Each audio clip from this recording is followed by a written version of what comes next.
All right, Spurs win 135-132 against the New Orleans Pelicans.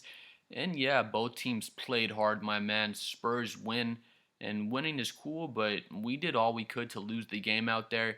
We just weren't able to do it.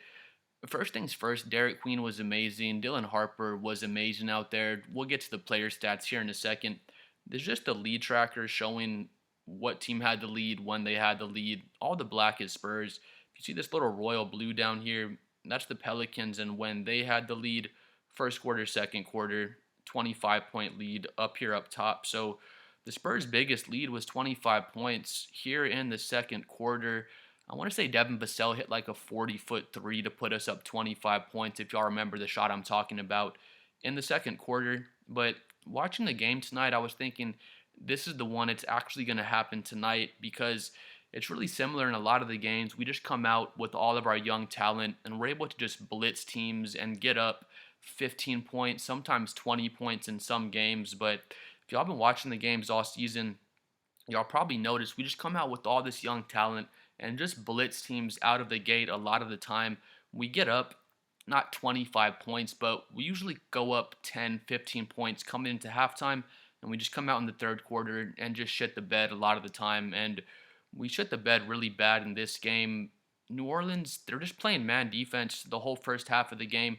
They come out in the third quarter playing a 2-3 defense, and our whole team has played basketball most of their lives, I imagine. They played basketball elementary school, middle school, high school, you know what I'm saying, AAU. And I'm sure they've seen a 2-3 zone defense before, but New Orleans came out in the 2-3, and our whole team was like, what is this alien like defense? I've never seen one of these before. And New Orleans just forced us to try to shoot over the 2-3 defense. We were doing a poor job of attacking the zone. You want to try to get the ball into middle of the zone. If it's Nikola Jokic is great at attacking the zone. He gets at the free throw line. They feed him the ball to post him up at the free throw line. Everyone's making a bunch of back cuts. He has shooters posted up for three balls, but all we were doing, we were just swinging the ball around the arc, passing the ball around the arc. Trey Jones, Herb Jones, Trey Murphy, they're just cutting off our passing lanes, getting all sorts of steals. And if you just watch our 20-point lead, yeah, we were up literally 20 points going into the third quarter, and our lead just trickled down. And by the time we went into the fourth, we were actually down. Our entire 20-point lead just evaporated. And if y'all are watching, it's because they switched to the 2-3 zone. Going into the third quarter, we just did a horrible job attacking it, which doesn't make any sense because we have the players to attack it. Kelly Olynyk eventually started doing a decent job. We were getting him the ball at the free throw line. And when our team's playing zone, you just have to get into the paint. If you're just trying to swing the ball around the arc, it's not going to work out. We have Dylan Harper. We have De'Aaron Fox. So it just made no sense to me. We should use our guards to get into the paint, get 2 feet in the paint, and then kick the ball out and kind of break down the 2-3 zone. But, again, we did a poor job attacking the zone. I was thinking to myself, is there anything for us to take away from this game other than us blowing a 25-point lead? And thinking back, as I look at the stats and think about the 2-3 zone, that's one thing our guys can take away. Coach Mitch Johnson is going to have all sorts of tape to show our guys just doing a bad job attacking the zone, show our guys when we did a good job, and just further learn how to attack a 2-3 zone defense because we were so confused when New Orleans came out in that zone, and we almost lost the game, due to our lack of adjustments and just our lack of attack in the zone defense.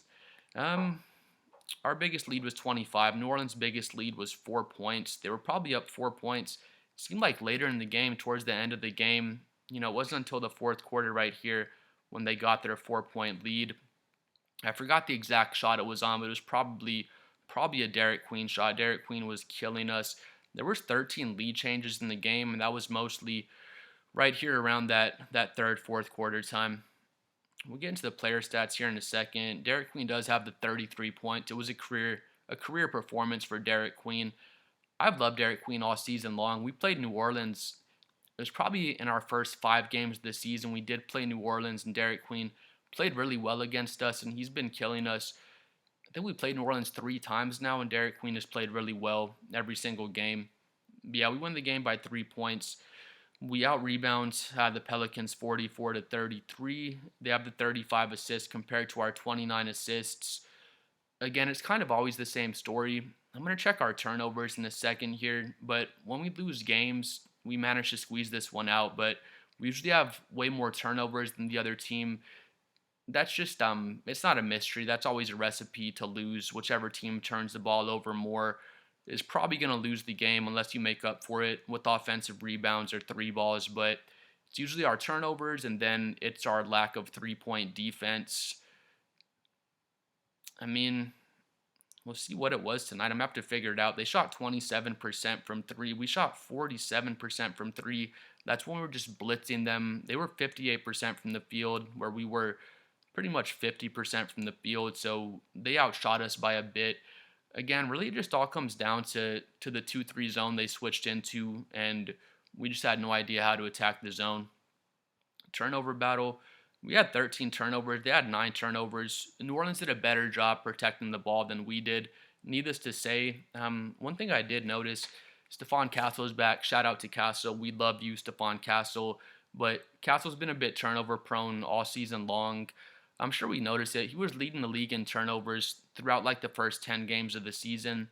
To be fair to Castle, Chris Paul handled most of the ball handling duties last season. Stephon Castle is getting out there. De'Aaron Fox is hurt the first few games of the season. Same thing with Dylan Harper. So Castle is running primary playmaking duties, and just something he's not so much used to doing at the NBA level, and he's kind of learning on the fly. So he has had a bit of turnovers to start the season, and it wasn't anything different in this game. I noticed the first 6 minutes of the game, Stephon Castle had 3 turnovers. The very first play of the game, he throws like a nonchalant pass to De'Aaron Fox. Pretty sure Herb Jones, it was Herb Jones or Trey Murphy. They slide in, steal the ball, and just run down for an easy dunk at the other end. We kind of came out to start the game and just thought New Orleans is just going to flop over and let us kick their ass. And they did for the first half, but they came out in the second half in that 2-3 zone and they almost got us. We have 0 blocks the entire game. That's amazing. This is my first time looking at these numbers. They have 7 blocks. We are missing Wembenyama, but Luke Cornett was in there.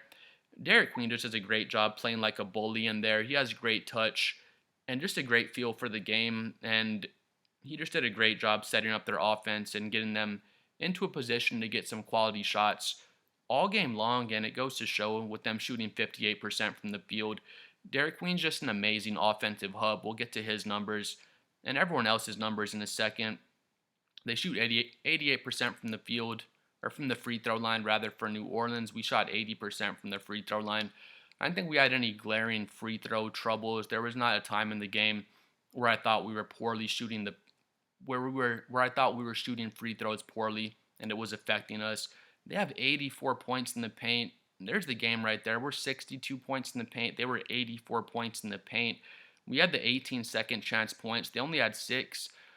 I didn't feel like we were out rebounding them greatly, but we had 11 more rebounds, so I guess that makes sense for the second chance points. We had 22 fast break points. They had 16, so nothing crazy there. The 84 points in the paint, again, Derick Queen was killing us. I'm going to have to check out Jeremiah Fears stats, but I think Jeremiah Fears was decent. Trey Murphy was doing a really good job attacking us as well. Let's get into player stats and kind of see how the individual player stats looked. This is my first time seeing this as well. We'll start with the Pelicans. Yeah, Trey Murphy wrecked us. We'll probably make a trade before the trade deadline. It seems like we'll make some kind of trade, whether it's for Giannis, I don't know, but Trey Murphy's been a big name that's been popping up with San Antonio in mind for probably the past year or two, to be honest. So I'd love if we could pick up Trey Murphy, but he drops 32 points. He's 13 for 21 from the field, 4 assists, only 1 turnover. He does have the 2 steals. Freaking Herb Jones down here, he has 4 steals, and it felt like it watching the game. Herb Jones is honestly an elite defender, and if we could trade for Herb Jones, he would be awesome as well. But yeah, Trey Murphy, the 32 points.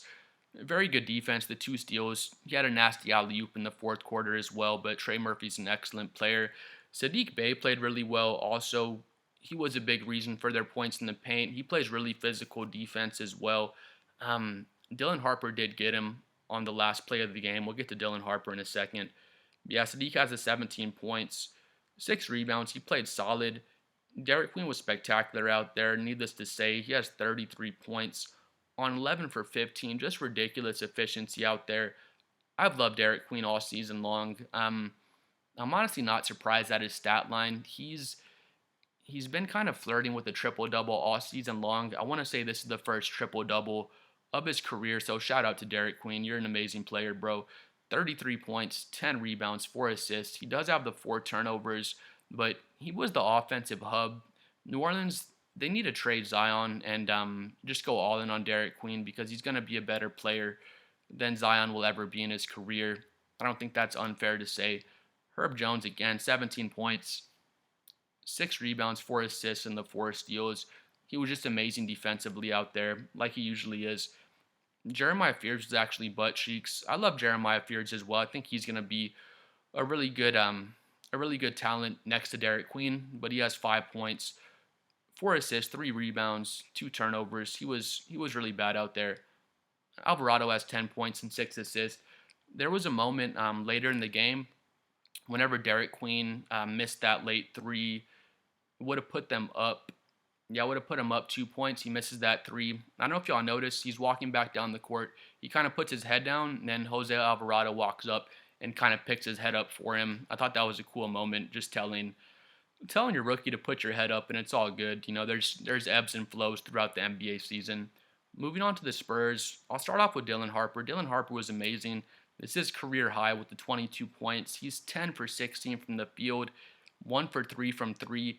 If you can go 1 for 3 from 3 every single night, that's fine. All we need him to do is hit like 1 3 and keep the defense honest. And his stroke looks good. His mechanics look good, and I think he'll become a respectable 3-point shooter.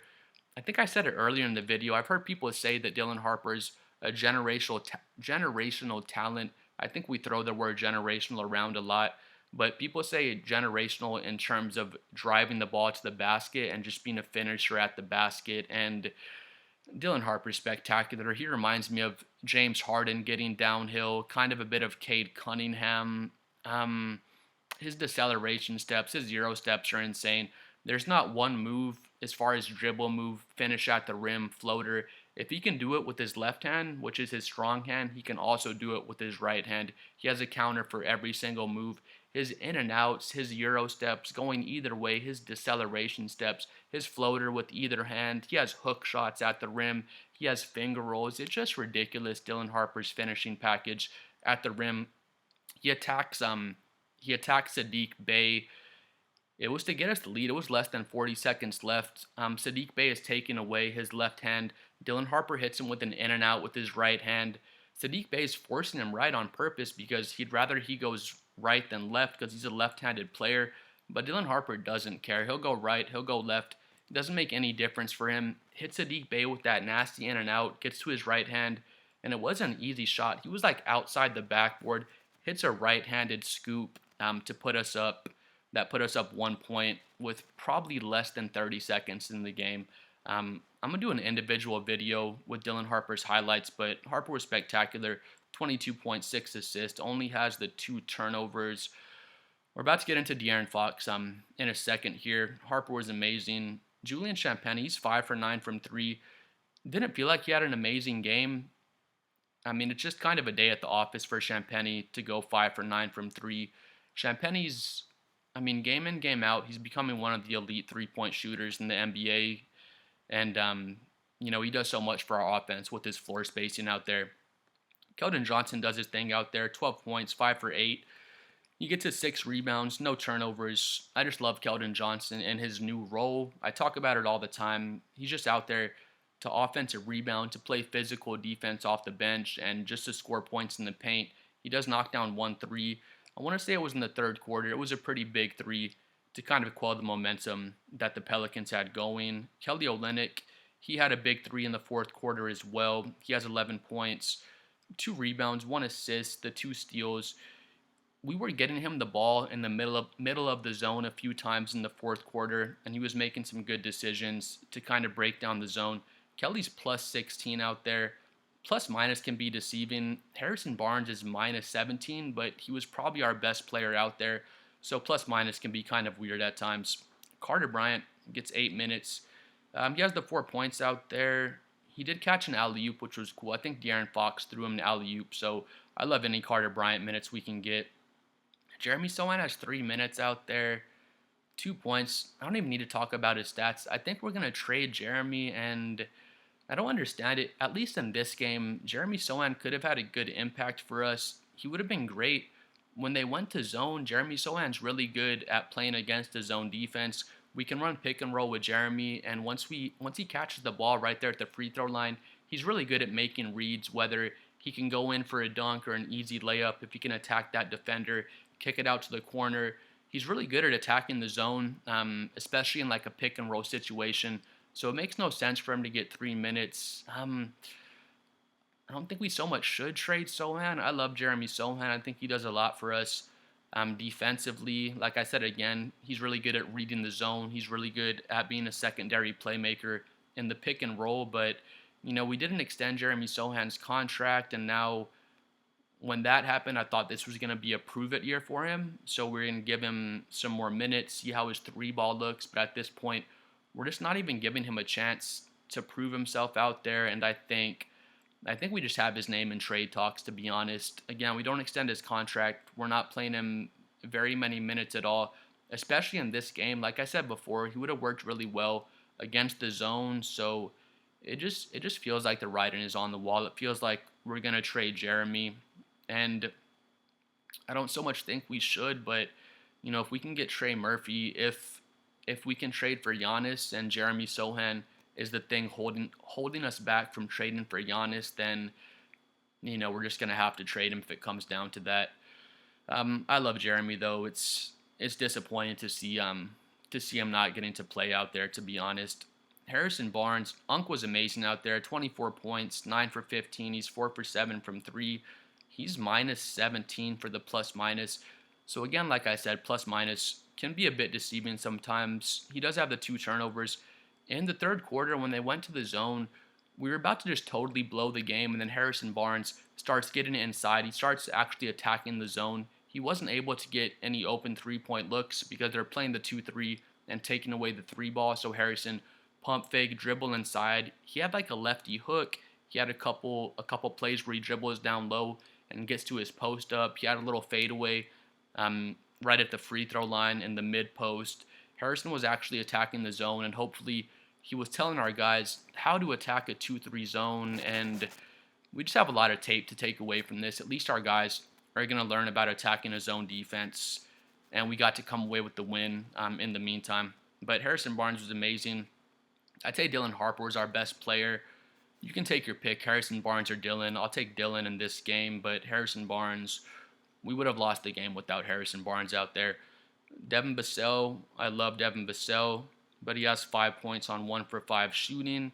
When Devin Vassell was like our second or third option, we would have just totally shit on him for this game and been talking about trade Devin Vassell and been freaking out, because I've heard Spurs fans freak out and say stuff like that. But now with Devin Vassell he's probably our third or fourth option, especially when Wembanyama's out there. It's Wembanyama, Harper, Wembanyama, Castle, De'Aaron Fox. Harper might be in front of Devin Vassell on certain nights, so he's like our third or fourth option. We just saw a couple nights ago, he gave us 37 points, so there's going to be nights with Devin Vassell when he pops off and has 25 plus points. There's going to be nights like tonight where he scores 5 points on 1 for 5, but he has no turnovers. He has 3 assists.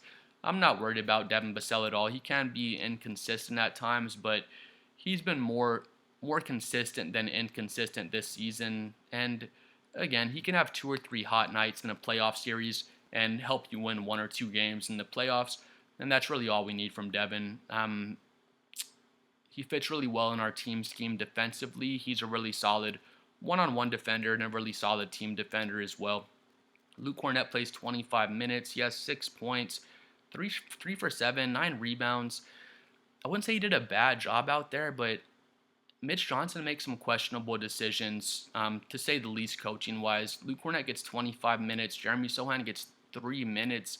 when they switch to the zone, again, like I said, it makes no sense for Carter Bryant or Jeremy Sohan to not get some more minutes because they would have been more effective against the zone. But, 6 points, 9 rebounds. Luke Cornett did a decent job in the time he was out there. Stephon Castle, I think I already mentioned it. He had 3 turnovers in the first 6 minutes of the game, and then he was all done. He only had 3 turnovers all game long. Again, Castle can be very turnover prone. He's still working on it. We love Stephon Castle. He's an absolute dog on defense and on offense as well. But he got his 3 turnovers out of the way. Then he said, "All right, I got those out of my system, guys," and he never turned it over for the rest of the game. And those first 3 turnovers were in the first 6 minutes of the game. The first play of the game, he immediately turns it over, passing the ball to De'Aaron Fox. But after that, he has the 18 points, 5 rebounds, 5 assists. He's 5 for 15 from the field, so it's not great efficiency, but he's just working his way back into the lineup. Then we're going to get Wemby back next game, and everyone, we're actually going to have our healthy squad out there, and everyone's going to have to try to learn how to play together for the first time all season against the Lakers next game. So I'm excited to see how our squad looks once we're healthy out there. Getting to De'Aaron Fox. De'Aaron has the 14 points, 7 assists. He does have the 4 turnovers, so, didn't feel like he did a poor job taking care of the ball, watching the game, but he does have the most turnovers out of anybody out there. 14 points and 7 assists, the 4 rebounds. Inefficient game for De'Aaron Fox. People, Spurs fans, especially non-Spurs fans, people jump on the trade De'Aaron Fox bandwagon every time he has a bad game.